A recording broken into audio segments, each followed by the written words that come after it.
Have you ever noticed someone on your team acting differently and wondered if it meant something serious? In workplaces regulated by the Federal Aviation Administration, or FAA, safety comes first, and even small changes in behavior can be a big deal. That's why the FAA doesn't leave room for guesswork. When it comes to drug and alcohol use in safety sensitive roles, the FAA expects supervisors to spot and act on warning signs. This is what reasonable suspicion is all about. It's a standard that helps you recognize risk and make sure safety sensitive jobs are performed only by employees who are fit for duty. Let's break down what reasonable suspicion means.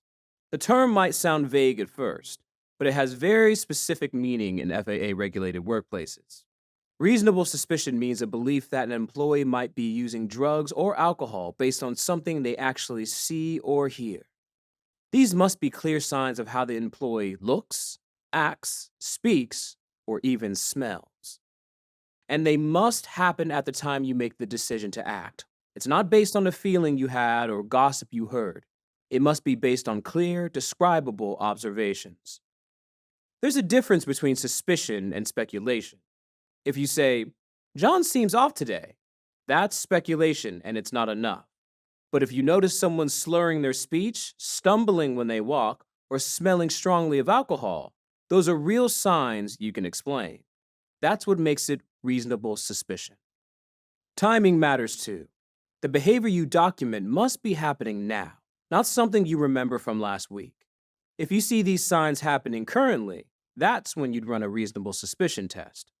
This is when you send an employee for a drug or alcohol test because of signs you saw right then and there.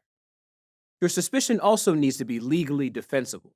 This means that your decision to test someone and the reasons behind it may be questioned later in a legal setting or investigation. To do this, it has to meet three simple rules. It needs to be specific, contemporaneous, and articulable.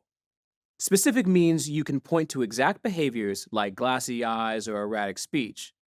Contemporaneous means these behaviors happened in the moment or right when you made the decision. And articulable means you can clearly describe what you saw and heard in plain, simple words, not vague feelings or assumptions.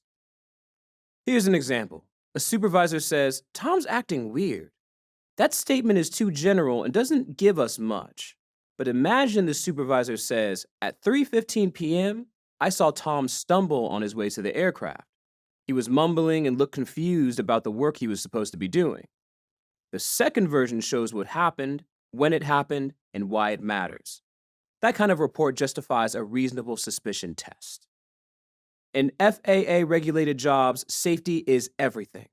If a pilot, mechanic, or dispatcher is under the influence of drugs or alcohol, it can put passengers, coworkers, and the public in danger. That's why supervisors are expected to keep things safe. So if you spot warning signs that meet the criteria for reasonable suspicion, you would remove the employee from duty and start the testing process. But it's equally important to know your limits. As a supervisor or manager, your role is to observe and report. You might not be qualified to diagnose anyone, conduct a personal search, or make medical assessments. But you're the person closest to safety-sensitive roles and best equipped to notice the warning signs and start the right protocols. Some industries might use the term reasonable cause, but for FAA supervisors, reasonable suspicion is the official term for both drug and alcohol testing. The signs and testing timelines can differ for drugs and alcohol, but the standard for acting on what you observe stays the same. So, know what to look for, document what you see, and act when the situation demands it without jumping to conclusions.